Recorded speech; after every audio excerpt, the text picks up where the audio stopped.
એક તરફ સરકાર શિક્ષિત ગુજરાતની વાતો કરી રહી છે તો બીજી તરફ પોરબંદર જિલ્લામાં પૂરતા શિક્ષકોની ભરતી પણ કરવામાં આવી નથી. હજુ પણ જિલ્લામાં 300થી વધુ શિક્ષકોની ઘટ જોવા મળી રહી છે. બાળકોના શિક્ષણ માટે અનેક સુવિધાઓમાં વધારો થયો હોવાનો ભાજપની રાજ્ય સરકાર દાવો કરે છે અને ભ્રષ્ટાચારને વેગ આપવા શાળાઓમાં માળખાકીય સુવિધાઓ પણ વધારવામાં આવી હોવાના આક્ષેપો થયા છે.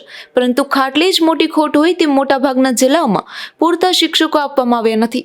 જો પોરબંદર જિલ્લાની વાત કરીએ તો અહીં 300થી વધુ શિક્ષકોની ઘટ જોવા મળે છે, જે ખુદ જિલ્લા શિક્ષણ અધિકારી જણાવી રહ્યા છે.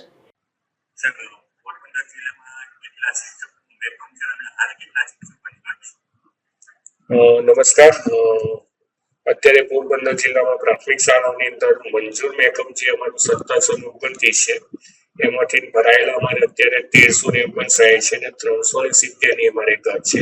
સરકારશ્રીએ જાહેરાત કરી છે એ પ્રમાણે ટૂંકા સમયમાં જાહેરાત એની ભરતીની જાહેરાત આવી જશે અને મેક્સિમમ આપણા પોરબંદર જિલ્લાની જે ઘટ છે એ પૂરી થઈ જશે એવી અમને પૂરેપૂરી આશા અને શક્યતા દેખાઈ રહી છે.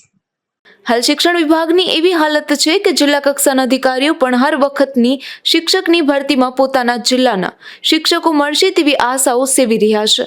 સાંભળ્યું ને, પોરબંદરના અધિકારી પણ કંઈક આવી જ આશા સરકાર પાસે રાખી બેઠા છે. ત્યારે તેની આશા પૂરી થશે કે નઠારી નીવડશે તે તો આવનારો સમય જ બતાવશે. અશોક થાનકી, ગુજરાત ન્યૂઝ, પોરબંદર.